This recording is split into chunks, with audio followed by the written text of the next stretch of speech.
Sir आपने जो truck जो अमेरिका में सुने हैं उसी तरह का ट्रक मैं आपको दिखाना चाहूँगा। आपने बताना कि कौन से मुल्क में हो सकता है। ऑटोमोबाइल इंडस्ट्री में पाकिस्तान को कहाँ पे देखती है? मैं कहीं पे भी नहीं देखता।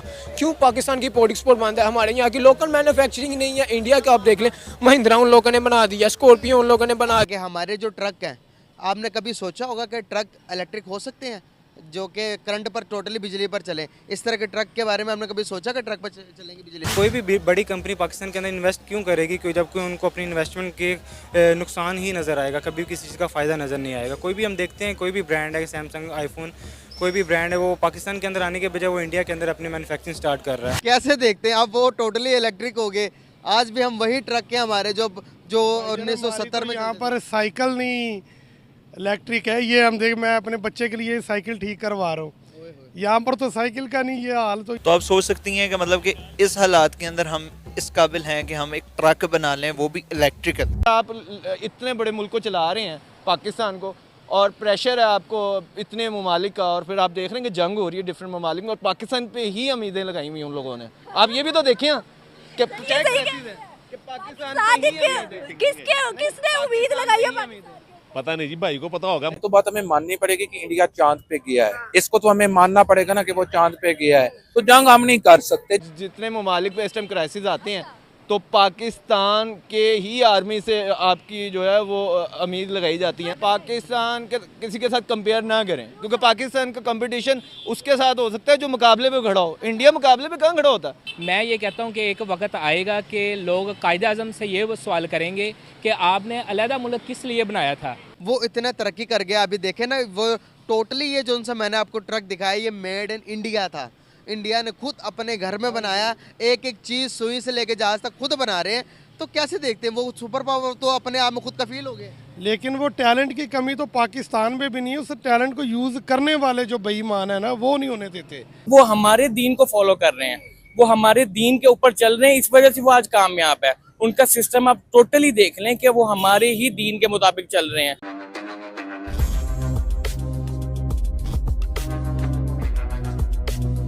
देखें, उनका प्राइम मिनिस्टर काम करता है, हमारे यानी कि ये बस सिर्फ बातें करते हैं, काम नहीं यहाँ पे होता। देखें वो कर सकते हैं, और वो टेक्नोलॉजी में देखें कितना आगे हैं। हम फेक चीज़ों में आ गए हैं, वो टेक्नोलॉजी में आ गए हैं। देखें उन्होंने हर चीज़ अपनी गाड़ियाँ तक लॉन्च कर दी, और हमने आज तक क्या किया है? कोई हमारे सिर्फ लोग ये नहीं पूछते हमने आज तक 75 साल में किया गया है। बस ये करते हैं कि ये नदी बन गया, नाले बन गए, ये वो बस। क्या वजूहत है कि आज वो दुनिया की नज़र में है और हम दुनिया की नज़र से बाहर होते जा रहे हैं? देखें हमने अपना यानी कि अल्लाह ताला की जो किताब है ना, हमने उससे छोड़ दिया हुआ है। आप देखें कि दूसरे ममालिक के लोग हैं, वो अल्लाह ताला की किताब को पिक किया हुआ है और वो पढ़ते हैं। हमने सिर्फ अपने दिलों में यानी कि ये करते हैं कि हमने रखी हुई है, ताग में रखी हुई है, कोई इस पे पढ़ते नहीं है, कोई हम उनसे मशवरा नहीं लेते। इंडिया तो मुस्लिम कंट्री भी नहीं है ना, फिर भी तरक्की याफ्ता हो गई। लेकिन उनमें अखलाक है, उनमें यानी कि एक झूठ, उनमें वो झूठ नहीं बोलते। हमारे में ये बहुत सारी चीज़ें हैं कि हम झूठ का पलंदे में बहुत आगे हैं। जी बिल्कुल ऐसे ही है। क्या समझते हैं सर कि अगर ऐसे हालात रह गए या ऐसे हालात चलते रहे पाकिस्तान के, आज दुनिया के मुस्लिम कंट्रीज हिंदुस्तान के सामने झुकाव करते हैं, उनसे लेन देन करते हैं, इंडिया अपने रुपये के अंदर ट्रेड कर रहा है बहुत से ममालिक के साथ, क्या पाकिस्तान का सिनेरियो ऐसा नजर आएगा फ्यूचर में? देखिए मैं नहीं समझता कि जितनी देर तक कोई अच्छा बंदा नहीं आएगा, मैं नहीं समझता कि ऐसे होगा, क्योंकि हमने 75 साल वही बार बार वही उन टीमों को आजमा रहे हैं। अगर हम अपने ताल्लुकात हमारे पड़ोसी हिंदुस्तान के साथ बेहतर करें, ट्रेड में बेहतर करें, स्पेशली बेनिफिशियल चीज़ों में बेहतर करें, तो आपको नहीं लगता कि ये दिन दुगनी और रात चुगनी तरक्की पाकिस्तान भी करेगा? इंशाल्लाह करेगा, लेकिन अगर हम अपने हालात खुद बेहतर करेंगे तो होंगे। ट्रेड बहुत ज़रूरी है ना, ट्रेड से हालात ज़्यादा बेहतर हो जाए। जी बिल्कुल ऐसे ही है। इंडिया से हाथ मिलाना चाहिए, लेकिन ये है कि हमें अपनी यानी कि कुछ हमें अपनी बातें भी मनवानी पड़ेंगी और उनकी भी माननी पड़ेंगी। लेकिन जो कहते हैं ना, नहीं सर, जहाँ होता है ना बड़ा भाई, जो बड़ा भाई होता है उसकी ज़्यादा माननी पड़ती है। अब इंडिया जो पावरफुल है, थोड़ी उसकी ज़्यादा माननी पड़ती है। बिल्कुल ये तो बात है, लेकिन जो हमारा इस्लाम कहता है ना, उसके मुताबिक हम मांगेंगे तो इंशाल्लाह हम तरक्की करेंगे। जाहिर बात है जी, उनको खुश होना बनता है, वो कर सकते हैं, हम नहीं कर सकते, क्योंकि हम तो पहले ही उधार पे जी रहे हैं, हमने कहाँ से करना है। आगे आइएगा थोड़ा सा। इस टाइम वालेकुम अस्सलाम, इस टाइम ताकतवर कौन है, इंडिया के पाकिस्तान? ऑलमोस्ट पाकिस्तान ताकतवर है। पाकिस्तान ताकतवर इस लिहाज से? पाकिस्तान इस लिहाज से ताकतवर है क्योंकि एक इस्लामी ममालिक है और एटमी ताकत है। क्योंकि इंडियन बेसिकली तौर पर हिंदू है, तो वो डरपोक कौम है। एक तो ये एडवांटेज है हमें सबसे फर्स्ट ऑफ ऑल कि हम मुसलमान हैं, और दूसरा ये कि हम शहादत जो है वो सर पे लेकर निकलते हैं हर लिहाज से, फर्स्ट ऑफ ऑल। सेकंड ये है कि वो अब जितने भी जो सिलसिले चल रहे हैं तो इंशाल्लाह ताला आई होप कि पाकिस्तान जो है वो सरप्राइज करेगा। सही कह रहे हैं, उनकी अपनी सोच है जी, इसमें क्या कहा जा सकता क्या सही नहीं है? है। नहीं, मेरे ख्याल से तो सही नहीं है। वो जो एक दीनी जज्बा है वो एक अपनी जगह हकीकत रखता है, लेकिन जो दुनिया की मुसल्लम हकीकतें हैं वो इकॉनमी है। तो इकॉनमी में हम ज़ीरो से नीचे हैं, माइनस में हैं, क्योंकि हम उधार पे जी रहे हैं।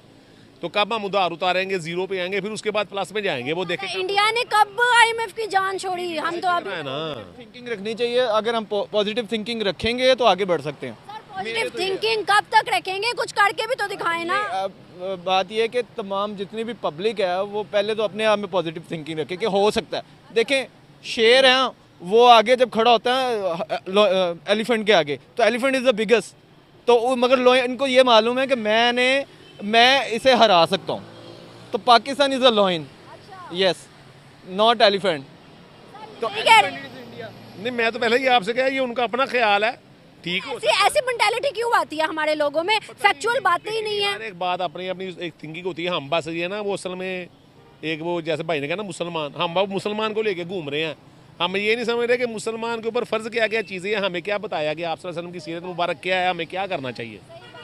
यहाँ मैं इनके साथ झूठ बोलूँगा, अभी जाके मस्जिद में चले जाऊँगा नमाज़ पढ़ने, मैं समझूंगा कि मेरा हिसाब बराबर हो गया है। मगर पाकिस्तान के लिए पॉजिटिव थिंकिंग रखनी चाहिए आपको। पॉजिटिव थिंकिंग तो हर हाल में है, लेकिन इस वक्त हकीकत पे बात हो रही है। पॉइंट ऑफ व्यू से नहीं भाईजान, होने या ना होने की तो बात ही नहीं हो रही ना।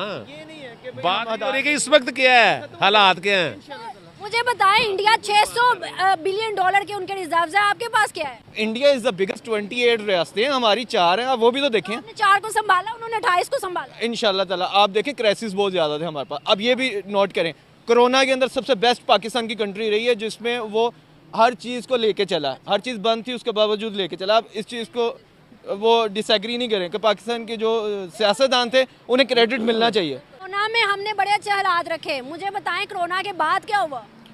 कोरोना के बाद जो कंटिन्यू है, ज़रा क्राइसिस आते हैं। ऐसी बात नहीं है कि जहाँ पर आप इतने बड़े मुल्क को चला रहे हैं, पाकिस्तान को, और प्रेशर है आपको इतने ममालिक का, और फिर आप देख रहे हैं कि जंग हो रही है डिफरेंट ममालिक में, और पाकिस्तान पे ही उम्मीदें लगाई हुई उन लोगों ने। आप ये भी तो देखें कि पाकिस्तान किसने उम्मीद लगाई है? पता नहीं जी, भाई को पता होगा, मुझे तो किसने लगाई है? देखें, आप जितने ममालिक पे इस टाइम क्राइसिस आते हैं तो पाकिस्तान के ही आर्मी से आपकी जो है वो उम्मीद लगाई जाती है। फ़लस्तीन में गए। फ़लस्तीन के लिए जितना हो सकता है इन्होंने किया है। नहीं, बयान की हद तक तो हर मुल्क कर रहा है, वो भी बयान की हद तक ही कर रहे हैं। पाकिस्तान ने क्या डिफरेंट किया? अब पाकिस्तानी ये है कि मुसलमान के लिए जो फ़र्ज है वो नहीं कह सकते, सिर्फ बयान की हद तक तमाम। अगर हम देखें इंडिया ने 32 टन से ज्यादा उनको इमदाद दिया है। UN के अंदर इजराइल के खिलाफ वोट किया। अपना आप बचा रहा है, हर मुल्क अपना आप बचा रहा है। उससे ज़्यादा दिए, पता क्यों? पाकिस्तान की मेहरबानी, शुक्रिया। चलिए ठीक है, ओके। पाकिस्तान के किसी के साथ कंपेयर ना करें, क्योंकि पाकिस्तान का कंपटीशन उसके साथ हो सकता है जो मुकाबले में खड़ा हो। इंडिया मुकाबले में कहाँ खड़ा होता है? आपका वो देखें, क्रिकेट के अंदर वो क्या करता है? चीटिंग करता है, ठीक है, हर लिहाज में वो चीटिंग करता है। आपकी आर्मी के साथ भी चीटिंग करता है कि खुल्लम खुल्ला आए हैं दिन के अंदर। देखिए, सारी चीज़ें जो है काउंटेबल, फिर बात करें आप कैसे करता है, दुनिया को नजर नहीं आता वो चीटिंग करता है? आपके सामने है, जितनी भी उसने गेम्स की हैं, आखिरकार वो बेस्ट हुआ। बिल्कुल ऐसे बेस्ट हुआ सर, आपका विन किया है, लास्ट में जाके हार गया। लास्ट टाइम उसने, मेरे ख्याल से आपकी ही न्यूज़ थी, लास्ट टाइम उन्होंने जो बॉर्डर के ऊपर वो किया है जी, हमने नुकसान कर दिया। कुछ भी नहीं किया था सिवाय 1-2-4 दरख्त के। फिर पाकिस्तान ने उन्हें दिखाया कि किस तरह वो स्ट्राइक करते हैं। एक तो वो, फिर पाकिस्तान ने जो ट्रॉफ़ी जीती किस तरीके से हराया। अपने घर में तो ये चीटिंग करके जीते हैं, इसे कौन सा वर्ल्ड कप कहते हैं? मुझे ये बताएं।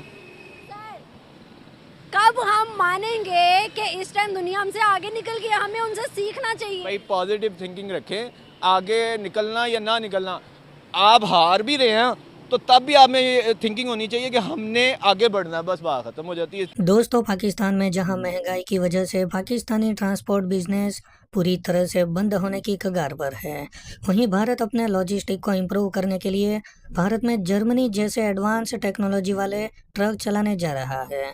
दोस्तों, अब भारतीय कंपनियां भारत के लिए एडवांस इलेक्ट्रिक और CNG बस ट्रक बनाने में लगी हुई है, और इनका मकसद ये है कि भारत में कुछ इस प्रकार के व्हीकल का उपयोग ट्रांसपोर्टेशन में किया जाना चाहिए जिससे भारत को दूसरे देशों पर डीजल पेट्रोल के लिए निर्भर न रहना पड़े।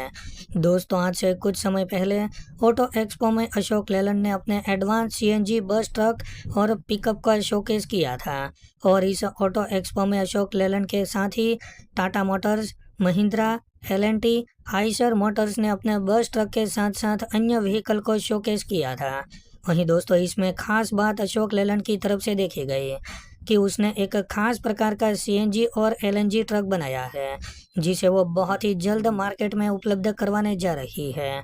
वहीं दोस्तों, टाटा कंपनी की तरफ से भी कुछ इसी प्रकार के एडवांस ट्रक लॉन्च किए जाने वाले हैं जिससे कि भारतीय सड़कों का नज़ारा पूरी तरह से बदलने वाला है। दोस्तों, इसका दूसरा फायदा ये होगा कि इन ट्रक की वजह से भारत का लॉजिस्टिक कॉस्ट है वो भी बहुत हद तक कम हो जाएगा क्योंकि यहाँ पर माल को लाने और ले जाने का जो समय लगता है वो भी कम हो जाएगा। साथ ही माल की सिक्योरिटी भी बढ़ जाएगी।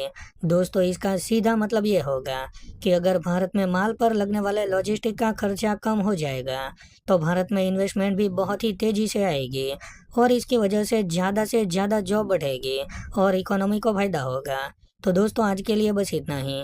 अगर आपको ये वीडियो पसंद आया हो तो वीडियो को लाइक कर दें और हमारे चैनल को सब्सक्राइब कर लें।